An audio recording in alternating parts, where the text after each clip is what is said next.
And I'm Faith Joshi, and we start with this today at 4. We're learning a lot more about a shooting. Yo, what's good, fam? Before we get into today's deep dive, real talk has to come first. If anything in this story hits close to home, if you or somebody you know is struggling after a loss or a traumatic event, please reach out. The 988 Suicide and Crisis Lifeline is available 24 hours a day, 7 days a week. You can call or text 988. You do not have to carry it alone. Now we are going to walk through this with the care it demands.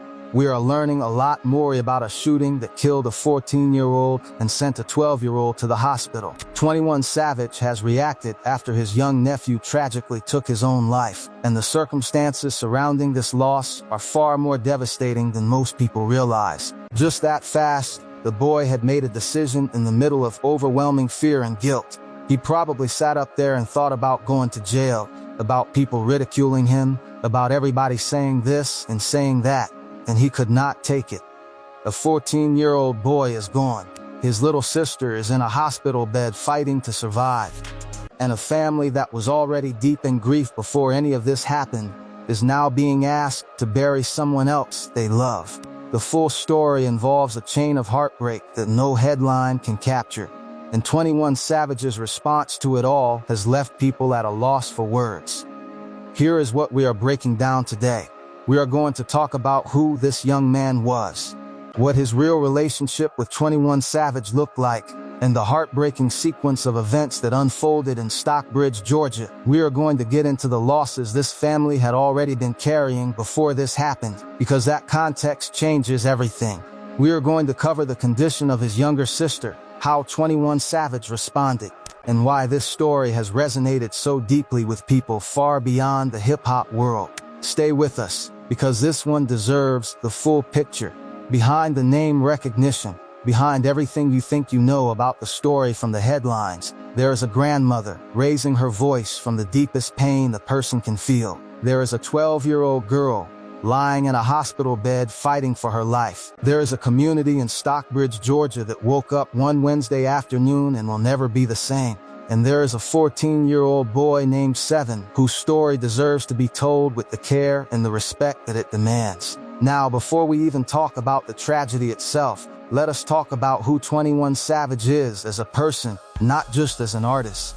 Because if you only know him from his music, from the chart-topping records and the sharp-edged rap persona, you might not know how much of his public identity is actually rooted in something deeply personal. Family is not just a word for 21 Savage. It is the foundation of everything he has built and everything he has survived. He grew up in Atlanta, navigating environments that took people he loved. He lost his best friend, Royalty, on his 21st birthday, in a shooting that also left him with 6 bullet wounds. He came out the other side and became one of the biggest rappers in the world. But through all of it, the platinum records, the ICE detention in 2019, the legal battles, the fame, the people closest to him have consistently said that the man behind the music is someone who takes family seriously, someone who remembers faces, someone who keeps people close. And that matters here, because context is everything.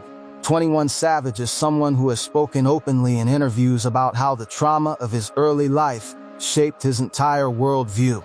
He did not just survive the streets of Atlanta. He was remade by what those streets took from him and what he had to build in place of what was lost. His music has always had an undercurrent of grief running beneath the bravado. That grief is not performance. It is documented.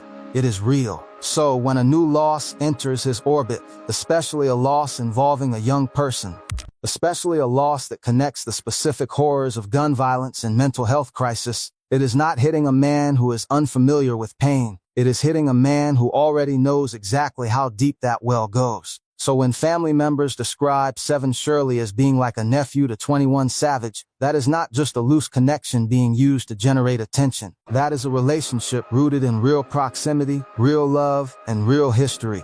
21 Savage had shared photographs of Seven when Seven was younger, and those close to the family confirmed that the bond between them was genuine. Seven was not just some distant name in the family tree. He was someone the rapper knew, someone the rapper was connected to, and someone whose passing has hit the Savage household the way only real loss can hit you.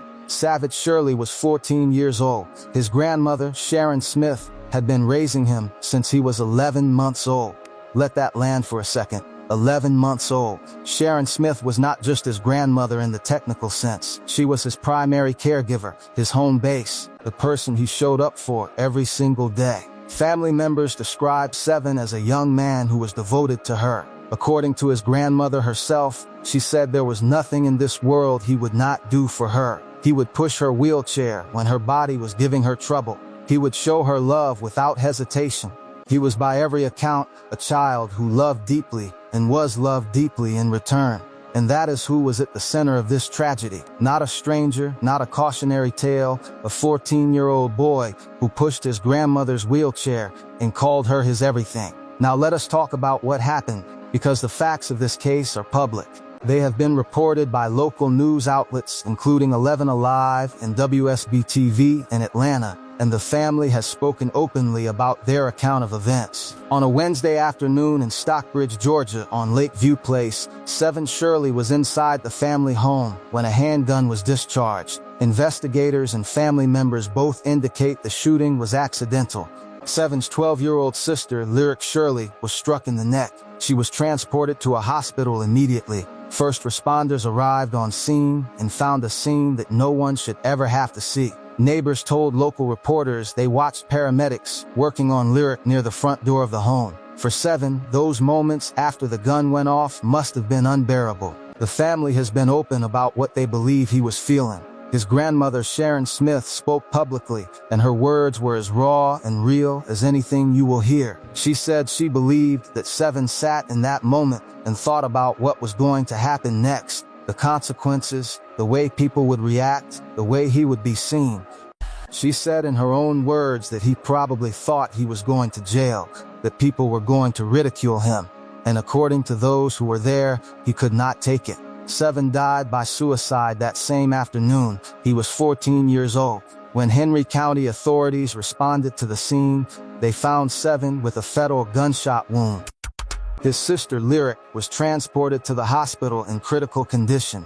The community was in shock, but here is where it gets real.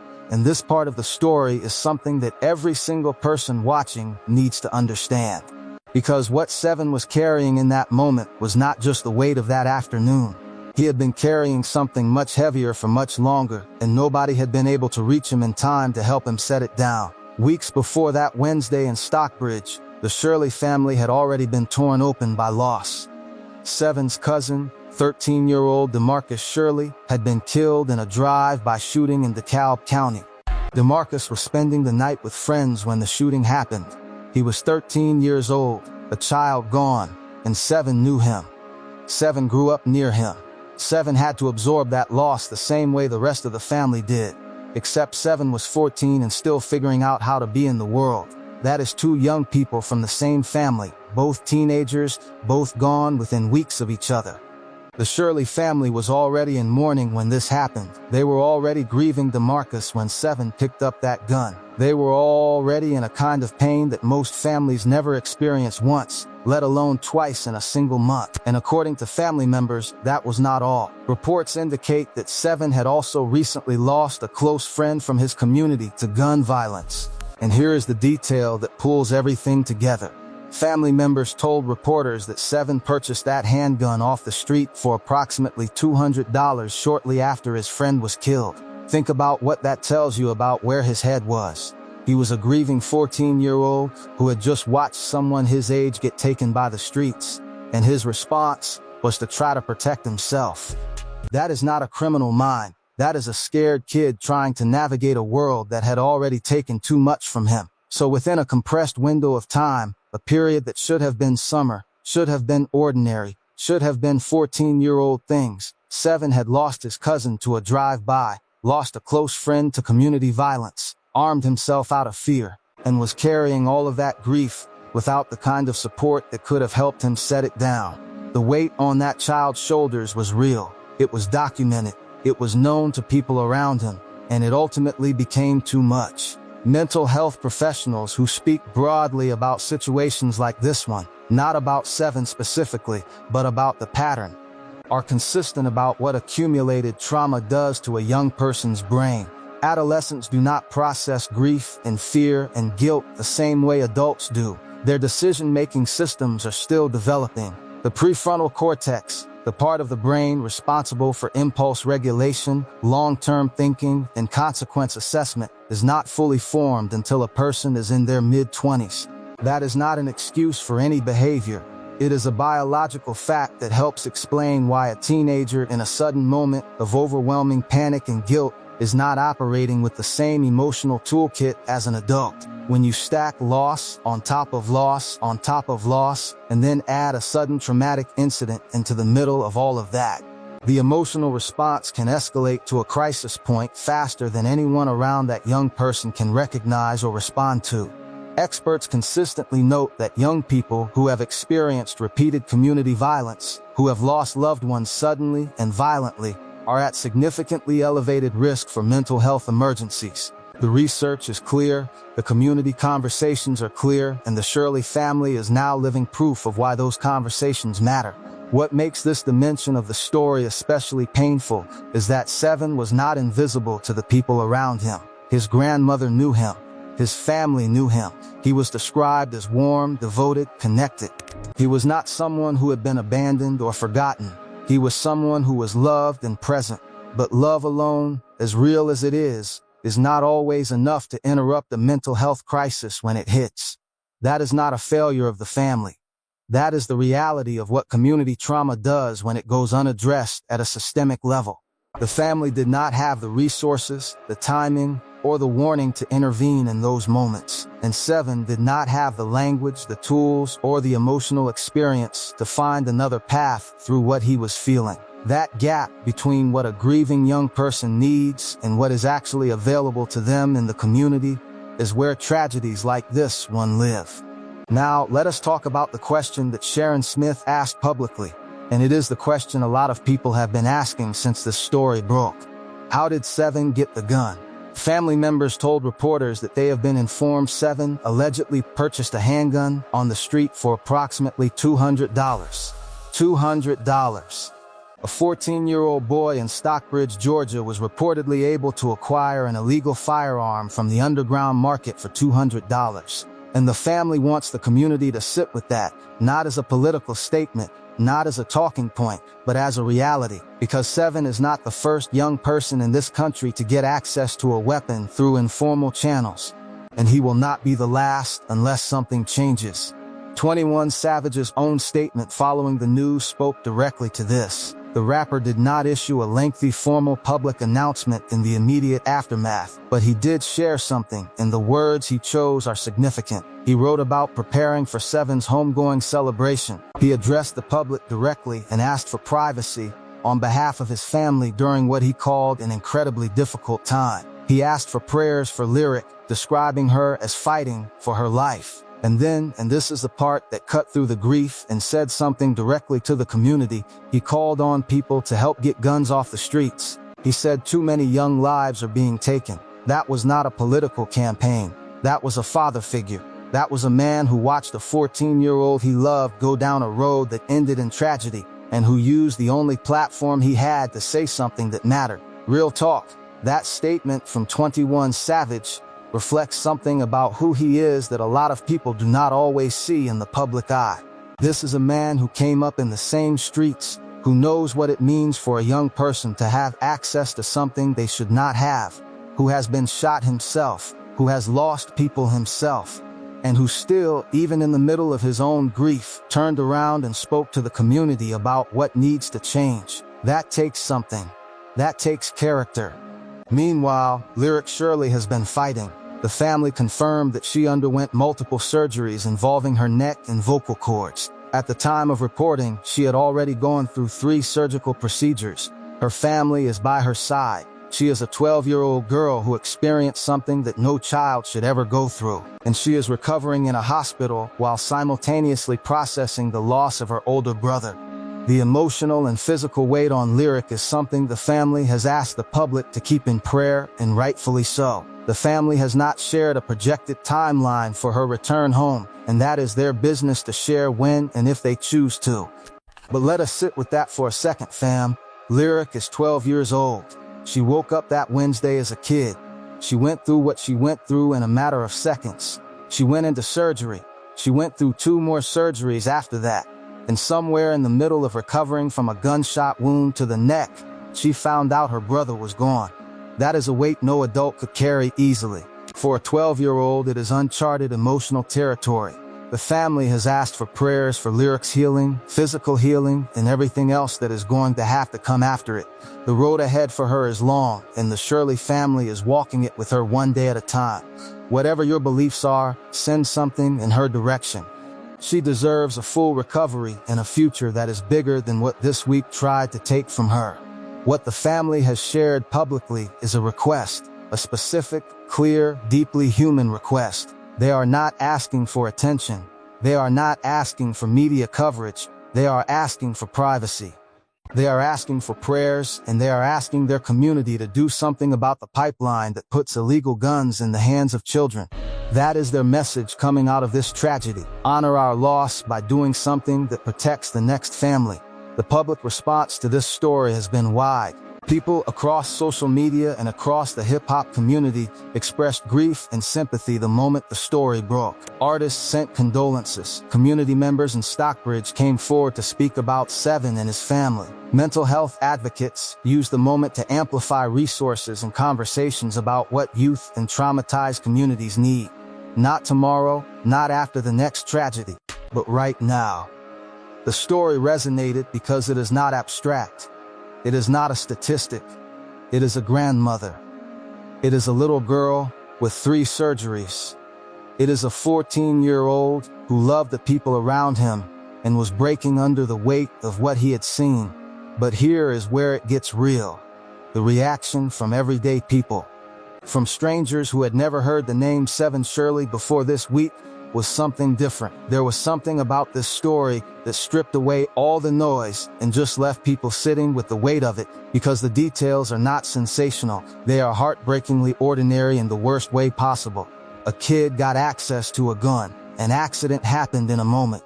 The family that was already grieving got hit again.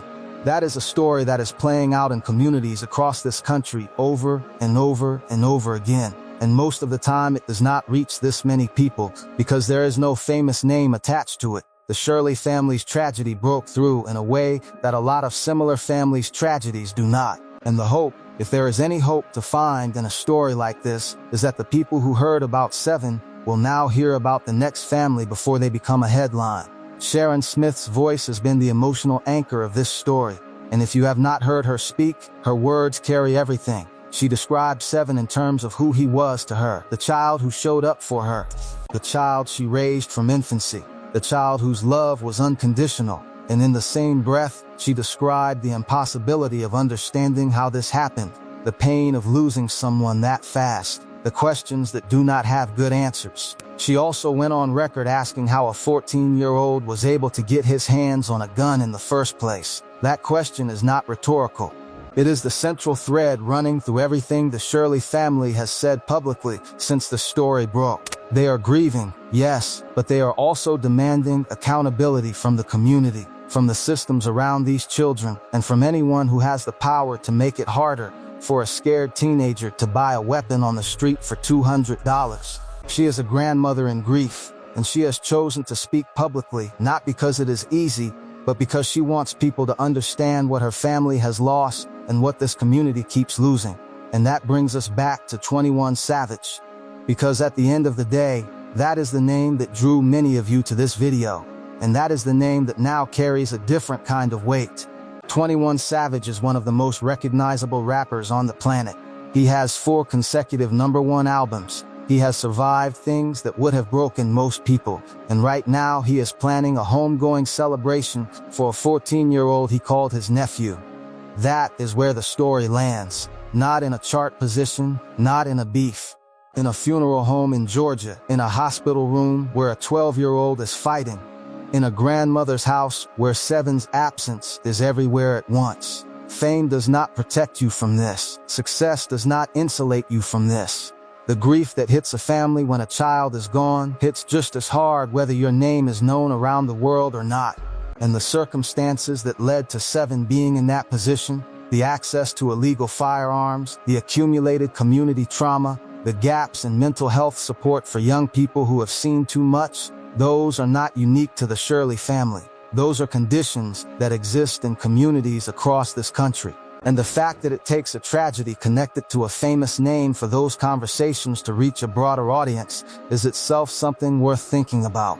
Seven Shirley was 14 years old.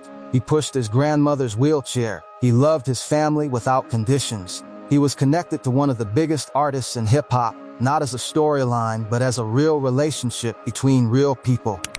He had already been grieving before that Wednesday afternoon. He had already been hurting, and when the worst moment of his life happened in an instant, he was not equipped because he was 14 and because nobody had been able to reach him in time to find another way through.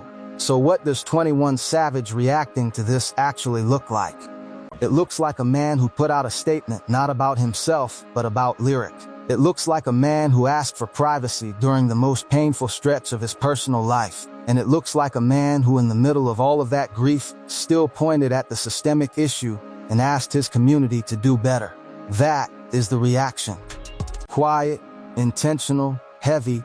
We are asking you to do one thing coming out of this video. Fam, not a subscription, not a notification bell. We will get to that in a second. We are asking you to take the Shirley family's request seriously. If you know a young person in your community who is carrying grief, who has seen violence, who has been through something traumatic and is trying to act like it is not affecting them, check on them. Not once. Keep checking. Ask them directly how they are doing, and actually wait for the real answer, because the warning signs are not always loud. Sometimes they are quiet the way Seven must have been quiet, absorbing loss after loss after loss, until one terrible afternoon when it all became too much. The family that loved Seven did not fail him. The systems around them did. And the only way those systems change is if enough people and enough communities decide that it is a priority before the next tragedy forces the conversation.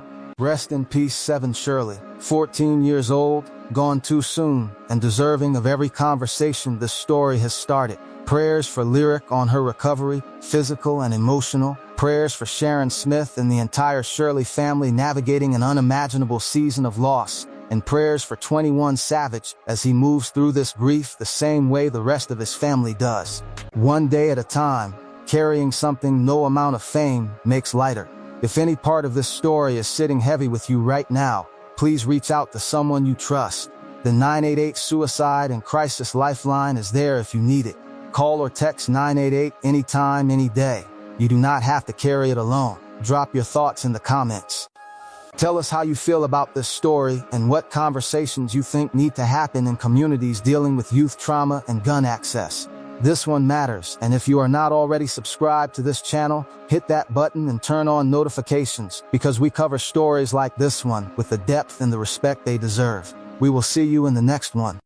To understand the full weight of what the Shirley family has been carrying, it helps to step back and look at the layers that built up over time. Seven was not living in isolation from the broader patterns that shape so many young lives in parts of Metro Atlanta and across the country. Community violence does not just take individual lives. It leaves behind a network of people who have to keep going while carrying the memory of what they saw and what they lost. For a 14-year-old, that memory does not sit quietly in the background.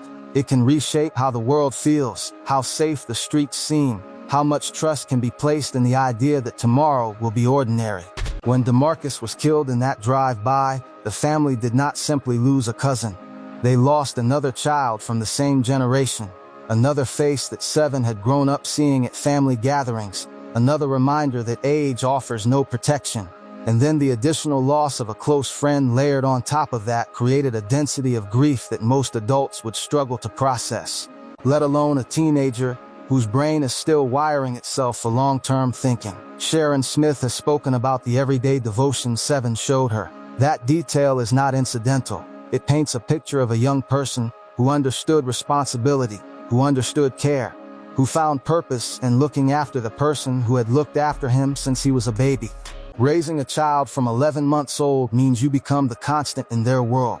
You are the one who shows up for school events, who sits through the hard nights, who learns every preference and every fear. When that child then turns around and becomes the one pushing your wheelchair, the relationship becomes a living example of reciprocity and love.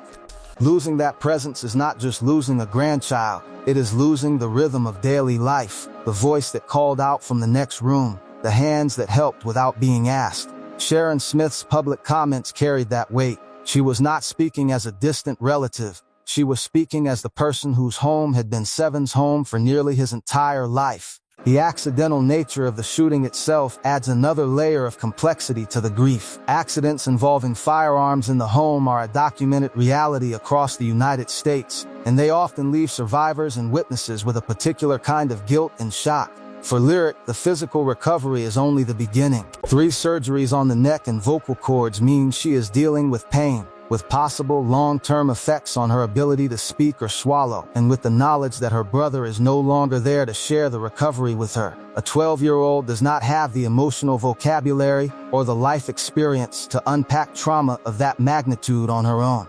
The family has asked for privacy around her condition, and that request should be respected. What can be said is that her path forward will require sustained medical care, emotional support, and a community that understands the difference between fleeting sympathy and long-term presence. 21 Savage's connection to the family has brought a level of public attention that most families in similar situations never receive. That attention is a double-edged reality.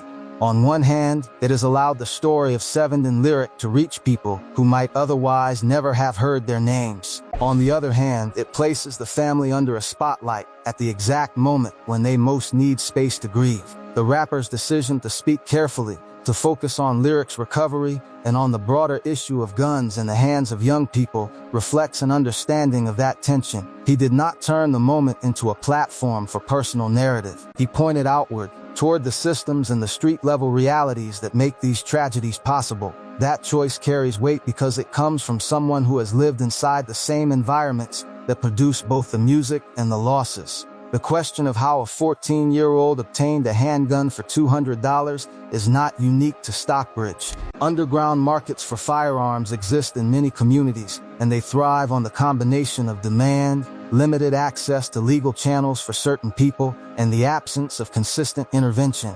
Young people who feel unsafe often seek ways to protect themselves, and when the formal systems feel distant or unresponsive, informal ones fill the gap.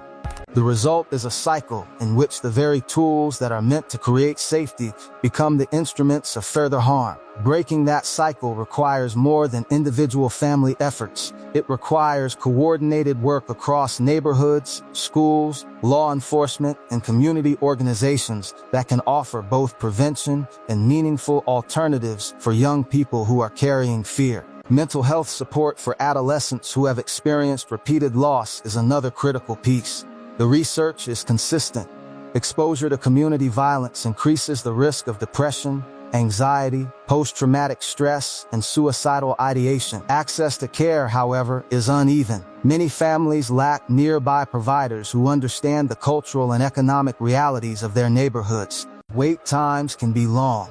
Stigma can keep people from seeking help even when it is available. And for a teenager who has learned to keep certain feelings private, the window for intervention can close before anyone realizes how much pressure has built up. The Shirley family's experience underscores the need for proactive, community-based approaches that meet young people where they are, rather than waiting for a crisis to force the conversation. The broader public response to this story has included an outpouring of sympathy from the hip-hop community and from people who had no prior connection to the family. That response is meaningful because it signals a recognition that these losses are not isolated. They are part of a pattern that affects families across cities and towns. At the same time, sympathy alone does not change the conditions that produce the next tragedy. The Shirley family's call for action around illegal guns and for attention to the mental health of grieving young people is a clear invitation for the community to move beyond temporary expressions of grief and into sustained work. In the days and weeks ahead, the family will continue to navigate the practical and emotional demands of loss. There will be the arrangements for Seven's homegoing, There will be the ongoing medical needs of Lyric. There will be the empty spaces in the house that used to be filled with Seven's presence. And there will be the long process of trying to make sense of a sequence of events that no one should ever have to experience. 21 Savage will move through that process alongside them, carrying the dual reality of public recognition and private grief. The rest of us can honor the family's request by offering privacy where it is asked for, by holding Lyric and Sharon Smith in prayer or positive intention, and by taking seriously the larger questions this story raises about how communities protect their children. Seven Shirley was a child who loved his grandmother enough to push her wheelchair. He was a child who had already absorbed more loss than most adults face in a lifetime. He was a child whose story is now intertwined with one of the most prominent names in music, not because of celebrity, but because of genuine family connection. His absence leaves a hole that cannot be filled by headlines or by statements. It can only be met with honesty about the conditions that made that absence possible, and with a commitment to ensuring that fewer families have to walk the same path. The energy around this story has been heavy for a reason. It is heavy because it refuses to stay abstract. It forces attention onto a 14-year-old who should still be here, onto a 12-year-old who is fighting through surgeries and grief at the same time, and onto a grandmother who raised a child from infancy only to lose him in a single afternoon. It forces attention onto the quiet ways trauma accumulates and the sudden ways it can overwhelm. And it forces attention onto the fact that access to illegal firearms continues to put weapons in the hands of young people who are already carrying more than they can hold. Those realities do not disappear when the news cycle moves on. They remain in the communities that live with them every day. As this chapter continues for the Shirley family, the rest of us have a choice about how we engage with it. We can treat it as another tragic story that fades with time, or we can treat it as a call to check on the young people in our own circles, to support the organizations working on gun violence prevention and youth mental health, and to insist that the systems meant to protect children actually reach them before the worst moments arrive. Seven's life was short, but the conversations it has started do not have to be. They can continue in the places where they matter most, in the neighborhoods, in the homes, and in the quiet moments when a young person needs someone to ask how they are really doing, and then stay long enough to hear the answer. Prayers remain with Lyric as she recovers. Prayers remain with Sharon Smith and every member of the family who is walking through this season. And the memory of Seven Shirley, the boy who showed up for his grandmother without hesitation, deserves to be held with the same care and respect that his family has asked for from the beginning.